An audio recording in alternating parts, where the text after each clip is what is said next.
사랑하고 축복합니다. 1월 16일 수요일입니다. 오늘 이 하루도 하나님의 은혜 가운데 또 살아가고 또 감사하고 기뻐하는 하루가 되시기를 간절히 소원합니다.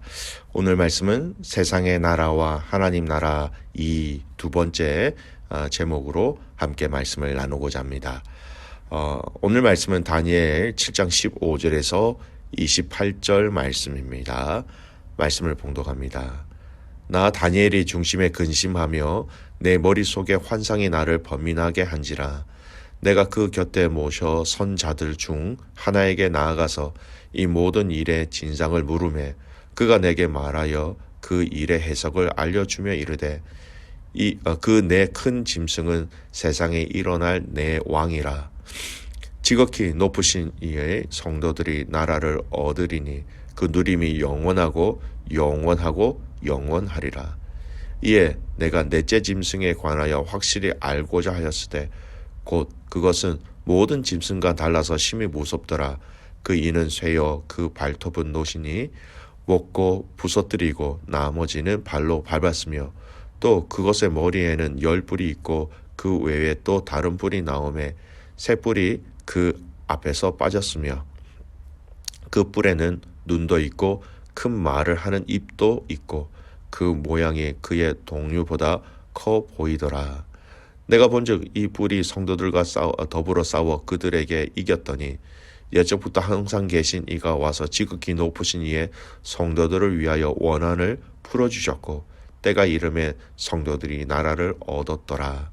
모신 자가 이처럼 이르되 넷째 짐승은 곧 땅의 넷째 나라인데 이는 다른 나라들과는 달라서 온 천하를 삼키고 밟아 부서뜨릴 것이며 그 10뿔은 그 나라에서 일어날 10왕이요 그 후에 또 하나가 일어나리니 그는 먼저 있던 자들과 다르고 또 새 왕을 복종시킬 것이며 그가 장차 지극히 높으신 이를 말대로 대적하며 또 지극히 높으신 이의 성도들을 괴롭게 할 것이며 그가 또 때와 법도를 고치고자 할 것이며 성도들은 그의 손에 붙임 바 되어 한 때와 두 때와 반 때를 지내리라. 그러나 심판이 시작되면 그는 권세를 빼앗기고 완전히 멸망할 것이요 나라와 권세와 온 천하 나라들의 위세가 지극히 높으신 이의 거룩한 백성에게 붙임 바 되리니 그의 나라는 영원한 나라이라. 모든 권세 있는 자들이 다 그를 섬기며 복종하리라. 그 말이 이에 그친지라.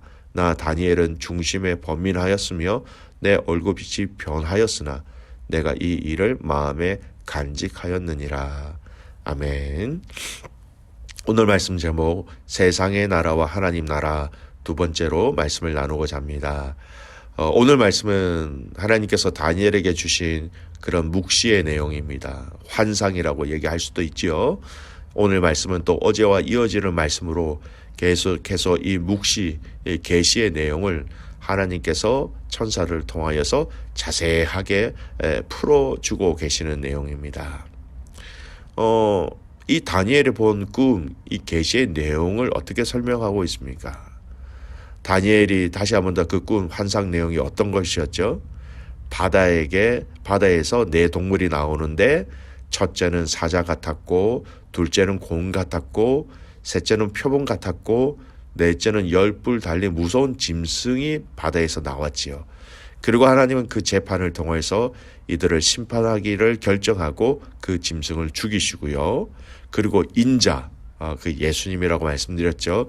인자가 오셔서 이 땅을 통치하시는 하나님 나라가 있을 것이다 라고 그렇게 얘기를 나누었습니다. 자, 오늘 이 환상을 보고 난 이후에 다니엘은 천사에게 이 의미가 무엇인지를 묻게 됩니다. 그리고 이러한 대답을 듣게 되지요. 17절 그 내 큰 짐승은 세상에 일어날 내 왕이라. 여러분 이 네 짐승은 다니엘이 살고 있었던 시대에 이미 있었고 앞으로 세워질 네 나라를 얘기하는 것입니다. 이 나라는 먼저 바벨론, 두 번째는 메대와 바사. 여러분 메대와 바사라는 이 연합국이 바빌론을 무너뜨리는데요. 메대와 바사는 조금 지나면서 메대가 흡수되어서 바사라는 한 나라로 통일되어져 버립니다. 그래서 메대 바사 또는 바사가 한 나라로 지칭되지요. 세 번째가 헬라라는 나라고요. 네 번째가 로마 제국을 지칭합니다. 그래서 꿈에서 본 것처럼 내 동물이 죽거나 권세가 빼앗기는 것은 결국 이 역사 속에서 이 나라는 차례대로 망하여지고 멸망되어지고 지구상에서 없어지게 되는 것을 분명히 성경은 얘기하고 있습니다. 특히 오늘 본문에서는요, 많이 설명되고 있는 넷째 동물, 또 그 뿔에 대한 부분들이 많이 설명되고 있는데요. 이 넷째 동물은 결국 로마 제국입니다. 로마 제국이 여러분 얼마나 많은 믿음의 성도들을 박해하고 죽이고 또는 사자밥으로 때로는 화형으로 얼마나 많이 죽였습니까? 결국 그 나라도 이 땅에서 없어졌지요. 여러분 이런 이 환상의 내용들을 통해서 지금 우리 믿음의 성도들에게 주시는 영적 교훈들을 한번 살펴보았으면 좋겠습니다. 먼저 18절 말씀이에요. 18절 말씀 제가 말씀을 읽겠습니다. 지극히 높으신 이의 성도들이 나라를 얻으리니 그 누림이 영원하고 영원하고 영원하리라. 가장 높으신 분의 또 성도들이 나라를 얻을 것이다. 영원히 그것을 누릴 것이다 라고 얘기하고 있습니다. 오늘 예수님이 이 땅에 오셔서 전해주신 그 하나님 나라, 그 천국, 이 천국을 성도들이 얻게 되고, 여러분 그 천국, 즉 하나님 나라는 영원하다라는 거예요. 여러분 잘 아시는 것처럼 히브리어에 3번 같은 단어가 반복되어진다라는 것은요, 최상급 또는 최고의 강조 또는 최고의 확실성을 드러내는 그런 문학적 기법이죠. 영원하고 영원하다. 여러분 최고, 영원하다, 확실하다 이런 의미인 것입니다. 여러분 언급되어졌던 이 바다에서 나오는 네 나라는 세계사에서 어떻게 보면 영원토록 지속될 것만 같은 힘과 능력과 재산과 또 부귀를 가진 나라였습니다. 하지만 여러분 이 세상 나라는 결국 망하는 것이었습니다. 세상 속에서 사라진 나라가 되어버렸지요. 그러나 예수님이 이 땅에 오셔서 우리에게 알려주신 그 하나님 나라는 영원하다라는 것입니다. 영원한 나라에 영생을 가진 자들이 영원토록 주님을 찬양하며 주님을 경배하며 살아가도록 하셨다라는 것입니다. 여러분 이를 더 자세히 부연 설명하면서 이 환상의 의미를 다시 이렇게 결론을 맺습니다. 26절, 27절 말씀을 같이 한번 읽을게요. 그러나 심판이 시작되면 그는 권세를 빼앗기고 완전히 멸망할 것이요 나라와 권세와 온 천하 나라들의 위세가 지극히 높으신 이의 거룩한 백성에게 붙임 바 되리니 그의 나라는 영원한 나라이라. 모든 권세 있는 자들이 다 그를 섬기며 복종하리라. 세상 나라는 하나님의 심판이 있을 것이며 하나님 나라는 영원하다라는 것입니다. 그 권세도 영원하다라는 것이죠. 오늘 예수 그리스도를 믿음으로 예수님이 약속하신 그 하나님 나라가 저와 여러분에게 임했고 또 주셨고 그 하나님 나라는 무너지지 않는 영원한 나라가 된다라고 분명히 말씀하십니다. 사랑하는 믿음의 가족 여러분, 그래서 이곳이 이 땅이 여러분 우리 집이 아닙니다. 잠시 지나가는 길에 잠시 머무는 곳입니다. 여러분, 저와 여러분은 하나님 나라의 시민권을 받은 사람들입니다. 그 하나님 나라의 영원한 소유, 그 하나님 나라의 영원한 은혜를 받은 자들이다라는 것이죠. 사도 바울이 빌립보 교회 가족들에게 쓴 편지 중에 이런 말씀이 있습니다. 빌립보서 3장 20절 말씀. 그러나 우리의 시민권은 하늘에 있는지라 거기로부터 구원하는 자 곧 주 예수 그리스도를 기다리노니. 바울은 빌립보 교회에게 뭐라고 얘기합니까?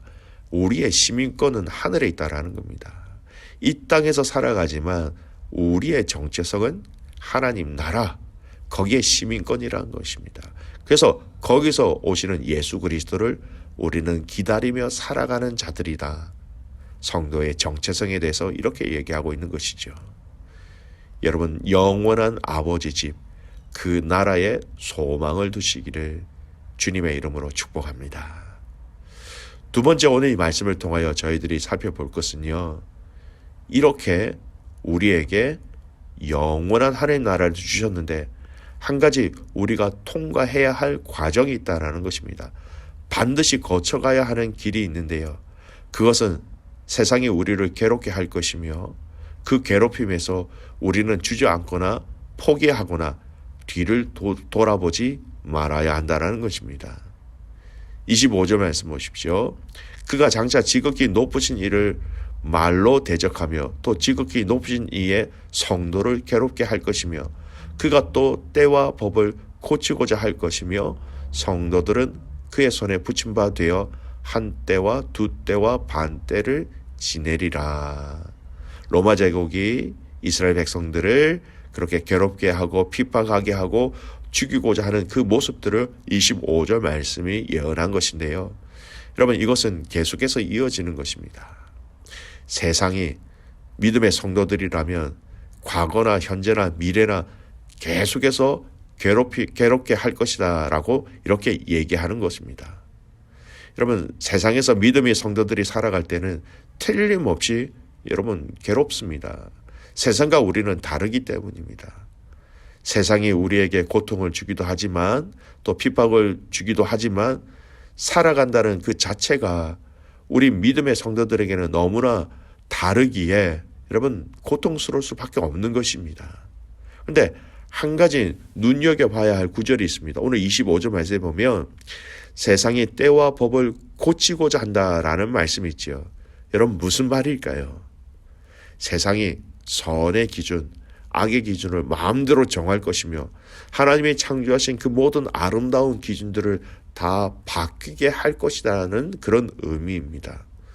여러분, 그렇지 않습니까? 지금 이 시대를 보십시오. 정말로 그런 일들이 일어나고 있습니다. 부부간의 결혼을, 남녀의 결혼이라는 것을 이제는 여러분 두 사람이라는 기준으로 바꾸어 버렸어요. 과거에는 이런 일들이 분명히 악이었는데 이제는 시대가 바뀌어서 이제는 악이 아니다라는 일들이 얼마나 많아지었습니까? 점점 더 세상은 하나님이 정하신 그 아름다운 선과 악의 기준들을 다 변형시키면서 우리의 생각과 가치관들을 다 바꾸어 가고 있다라는 것이죠. 요한일서 3장 13절 말씀을 읽겠습니다. 형제들아, 세상이 너희를 미워하여도 이상히 여기지 말라. 세상의 기준과 믿음의 성도들의 기준이 다르기 때문에 세상 사람들이 우리를 이상하게 여기며 때로는 손가락질하며 때로는 우리를 힘들게 할 것입니다. 사랑하는 귀한 믿음의 가족 여러분, 오늘 이 말씀을 통하여 분명히 기억하시기 바랍니다. 오늘 저와 여러분, 우리에게는 영원한 하나님 나라가 있습니다. 그 하나님 나라를 위하여 걸어가는 이 과정 속에 세상은 우리를 틀림없이 괴롭게 할 것입니다. 그러나 영원한 그 하나님 나라가 지금 우리에게 주시는 능력과 권세가 있다라는 것입니다.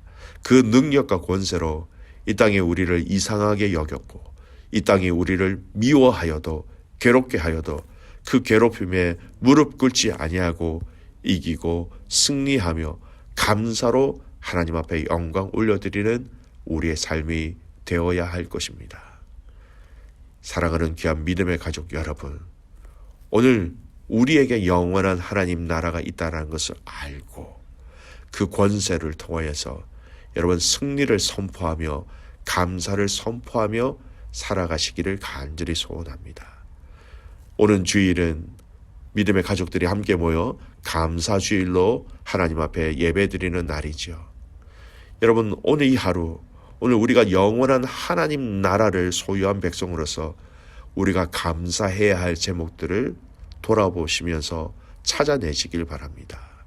그리고 여러분 더 나아가서 감사할 수 없는 사건과 그 시간과 그 일 가운데 믿음으로 이 영원한 하나님 나라를 통하여서 그 일에 감사를 선포하는 믿음의 가족들이 되시기를 주님의 이름으로 축복합니다. 아멘. 기도하겠습니다. 살아계신 아버지 하나님, 참 감사를 드립니다.